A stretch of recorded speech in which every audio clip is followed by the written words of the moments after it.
നമസ്കാരം. കേരളത്തിലെ എറണാകുളം ജില്ലയിൽ കടമക്കുടി എന്ന സുന്ദരമായ ഒരു ദ്വീപുണ്ടായി. വളരെ മനോഹരമായ ഒരു പ്രദേശം. അവിടെ ധാരാളം കാഴ്ച നിൽക്കുന്ന ഐശ്വര്യപൂർണമായ തെങ്ങിൻ തോട്ടങ്ങളും ചെമ്മീൻ കെട്ടുകളും ധാരാളം നാടൻ പശുക്കളെ വളർത്തുന്ന കടമക്കുടി. അക്കാലത്ത് കേരളത്തിലെ ജനങ്ങൾക്ക് വളരെയധികം ബുദ്ധിമുട്ടുകൾ ഉണ്ടായിരുന്നു ജീവിക്കുവാൻ.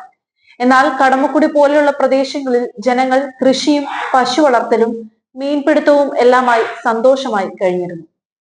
അതിനെല്ലാം കാരണം അക്കാലത്ത് കടമക്കുടിയിൽ 90% സ്ഥലങ്ങളും അഗസ്റ്റിൻ തോമസ് മണവാളൻ എന്ന നല്ലവനായ മുതലാളിയുടെ കൈവശമായിരുന്നു. അദ്ദേഹത്തിന്റെ കുടികിടപ്പുകാരായിരുന്ന കുറെ അധികം വീട്ടുകാർ അവിടെ ഉണ്ടായിരുന്നു.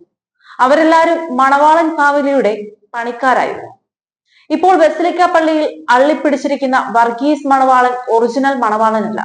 അദ്ദേഹത്തിന്റെ മുതുമുത്തശ്ശന്മാരായി യഥാർത്ഥത്തിലുള്ള മണവാളൻ ഫാമിലിയുടെ പണിക്കാരായിരുന്നു.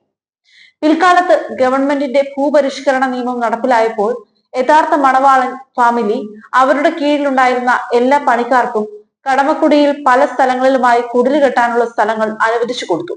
പിന്നീട് അവർ വില്ലേജ് ഓഫീസിൽ അവരുടെ പേരിനൊപ്പം മണവാളൻ എന്ന നല്ല ഫാമിലിയുടെ പേര് കൂട്ടിച്ചേർത്തു. പേര് കൂട്ടിച്ചേർത്തിട്ട് കാര്യമില്ലായിരുന്നു. അങ്ങനെ നല്ലവരായ മണവാളൻ ഫാമിലിയുടെ പേര് നശിപ്പിച്ച കുടുംബത്തിലെ ഒരാൾ എങ്ങനെയോ കള്ളക്കത്തനാരായി. വിശ്വാസികളുടെ കഷ്ടകാലത്തിന് അയാൾ ദേവാലയം നശിപ്പിച്ചു. സഭയുടെ പള്ളിയുടെ മുതലുകൾ കൊള്ള ചെയ്തു. വിശ്വാസികളുടെ ഇടവക 2 തട്ടിലാക്കി. സീറോ മലബാർ സഭയുടെ ആസ്ഥാന ദേവാലയം അടച്ചുപൂട്ടുവാൻ നേതൃത്വം കൊടുത്തു. ഇനി കാണേണ്ടത് ചരിത്രം മാപ്പ് നൽകുമോ എന്നാണ്.